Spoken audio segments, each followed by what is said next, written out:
कूजन्तः राम रामेति मधुरं मधुराक्षरम् आरुह्य कविताशाखा वन्दे वाल्मीकिकोकिलम् आपदामपहर्तारं दातारं सर्वसम्पदां लोकाभिरामं श्रीरामं भूयो भूयो नमाम्यहम्। महर्षि वाल्मीकि जिन्होंने सुंदर श्लोकों द्वारा भगवान श्री राम के गुण को वर्णन किया है और भगवान श्री राम जो भारत के जनमानस में बसते हैं उनको प्रणाम करते हुए हम भगवान श्री राम की कथा रामायण के बारे में कुछ जानने का प्रयास करते हैं। वाल्मीकि मुनि भगवान श्री राम की कथा रामायण के आदि लेखक है। वाल्मीकि कवि ने भगवान श्री राम की कथा रामायण को नारद मुनि के वक्तव्य के आधार पर प्रस्तुत किया। तो नारद मुनि एक बार वाल्मीकि जी से मिलने के लिए जाते हैं वाल्मीकि के आश्रम पे, और वहाँ पे नारद मुनि और वाल्मीकि ऋषि के बीच में चर्चा होती है। वाल्मीकि को नारद मुनि एक बहुत ही संक्षिप्त में रामायण की जो कथा है उसको बताते हैं, और उस संक्षिप्त कथा के आधार पे और परमपिता ब्रह्मा जी की प्रेरणा के द्वारा वाल्मीकि ऋषि जो है वो रामायण की रचना करते हैं। तो रामायण के अंदर 24,000 श्लोक है और उसको बहुत सुंदर तरीके से सजाया गया है श्री वाल्मीकि ऋषि द्वारा।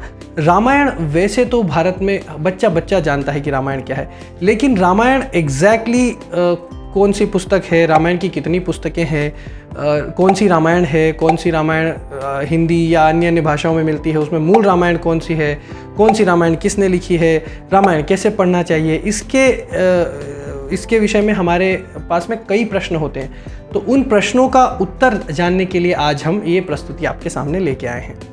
सबसे पहले तो हम ये जानते हैं कि कितने प्रकार की रामायण भारत में होती है। तो भारत में ही नहीं, अन्य कई देशों में भी कई प्रकार की रामायण प्राप्त होती है।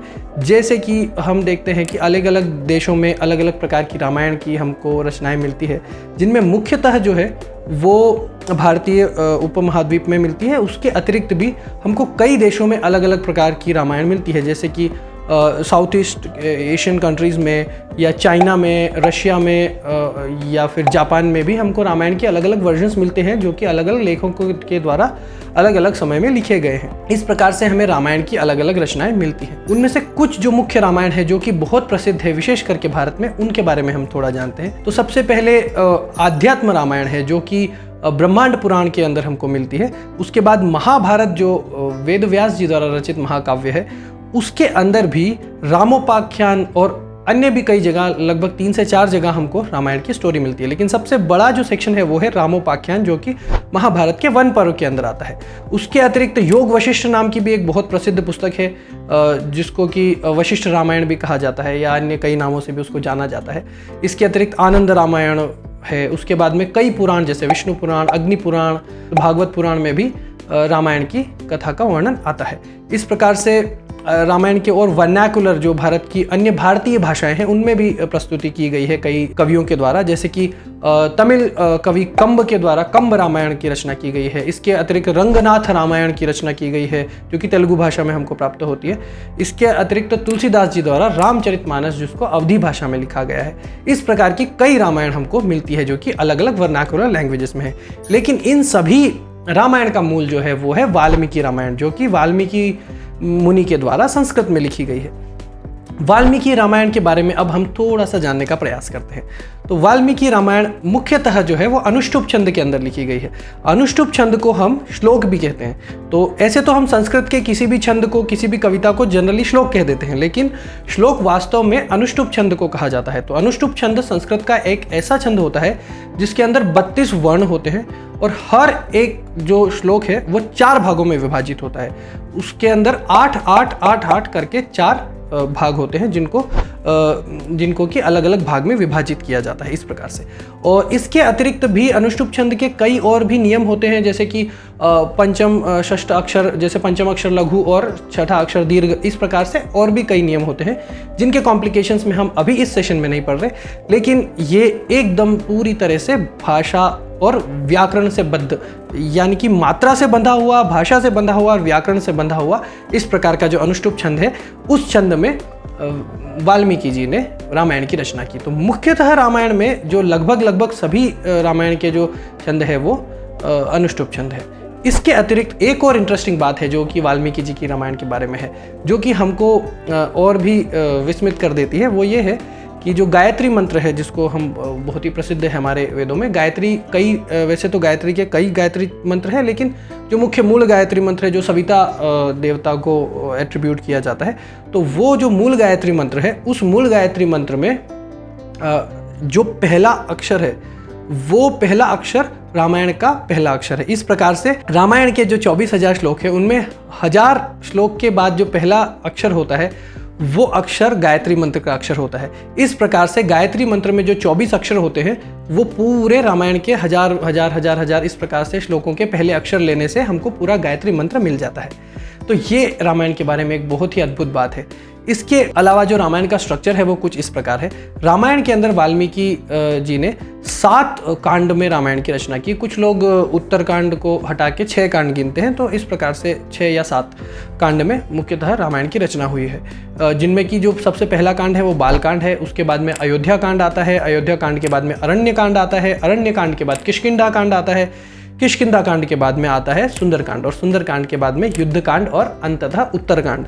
उत्तरकांड के बारे में कई लोग कहते हैं कि उत्तरकांड प्रक्षिप्त है या उत्तरकांड बाद में जोड़ा गया आदि, लेकिन मुख्यतः रामायण का ये जो स्ट्रक्चर है इस प्रकार से, और रामायण की जो श्लोक संख्या है वो ऐसे ही पूरी होती है उत्तरकांड को मिला के, इसलिए हम जनरली उत्तरकांड को भी रामायण के साथ में ही लेते हैं।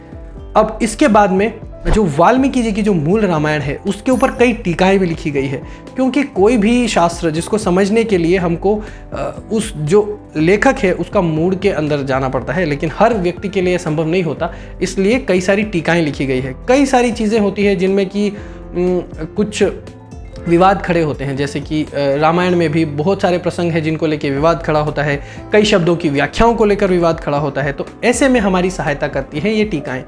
वैसे तो रामायण के ऊपर कई टीकाएं लिखी गई है, लेकिन मुख्यतः 3 टीकाएं बहुत प्रसिद्ध है संस्कृत भाषा में, जिन्हें कि टीका त्रयी भी कहा जाता है। तो उनमें तिलक, भूषण और शिरोमणि, ये 3 टीकाएं हैं। तो गोविंदराज की टीका, जिसको तिलक टीका भी कहा जाता है, उसके बाद भूषण और शिरोमणि, ये 3 टीकाएं जो है ये बहुत प्रसिद्ध टीकाएं हैं श्री रामायण के ऊपर, और इनमें बहुत ही सटीक वर्णन किया गया है कई चीज़ों का रामायण की।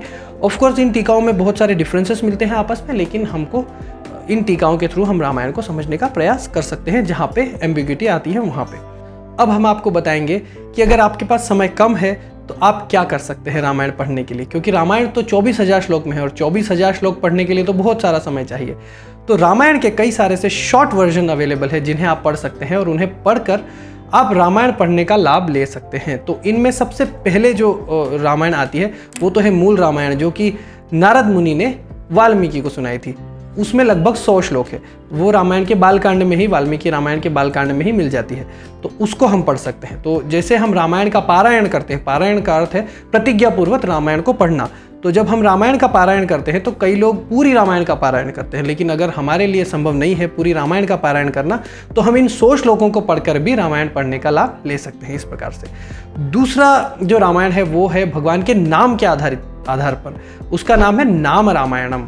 तो इसमें भी भगवान की लीलाएं जो शुरुआत से लेकर अंत तक सभी भगवान के नाम के आधार पर कही गई है, तो ये भी बहुत इंपॉर्टेंट है, इसको भी हम पढ़ सकते हैं और बहुत ही छोटे समय में हम पूरी रामायण का लाभ ले सकते हैं। इसके अतिरिक्त एक बहुत ही प्रसिद्ध श्लोक है जिस पे कई लोग डिबेट करते हैं, लेकिन एक श्लोक में पूरी रामायण को लिखा गया है उसमें।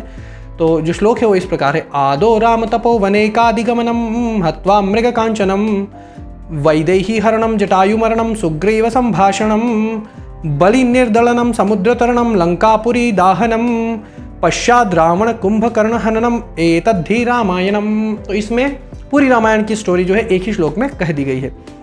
लेकिन ये श्लोक क्योंकि भगवान की मुख्य लीला जैसे कि भगवान का जन्म, विवाह या राज्याभिषेक, इन लीलाओं को वर्णन नहीं करता, इसलिए कई सारे जो भगवान राम के भक्त हैं वो इस श्लोक को बताते हैं कि ये कोई रामायण की समरी नहीं है, क्योंकि मुख्य तो भगवान राम का जन्म है।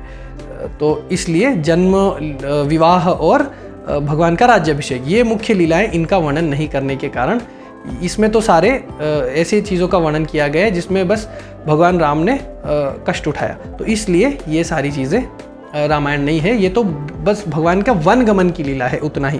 तो इसलिए कई लोग इसको नहीं मानते। तो दूसरी जो इसके ऑल्टरनेट एक और श्लोक है जिसको भी एक श्लोक की रामायण कहा जाता है, और वो श्लोक इस प्रकार से, नीलाम्बुज श्यामल कोमलांगम सीता समारोपित वाम भागम पाणो महासायक चारु चापम नमामि रामम रघुवंशनाथम। तो इसमें भी भगवान श्री राम की बाल लीला, विवाह लीला, युद्ध जो कि रावण के साथ लंका में करते हैं वो लीला, और अंत में भगवान राम का राज्याभिषेक, ये 4 चरणों में इस प्रकार से भगवान की 4 लीलाओं को बता दिया जाता है। तो ये भी बहुत इंपॉर्टेंट श्लोक है, ये भी आप याद कर सकते हैं और भगवान राम को या रामायण को एक ही श्लोक में आप स्मरण कर सकते हैं। तो हमें उम्मीद है आपको ये बहुत अच्छा लगा होगा हमारा आज का जो प्रेजेंटेशन है ये। अगली बार हम आपके लिए और कुछ नया इस प्रकार का लेके आएंगे। तब तक के लिए धन्यवाद।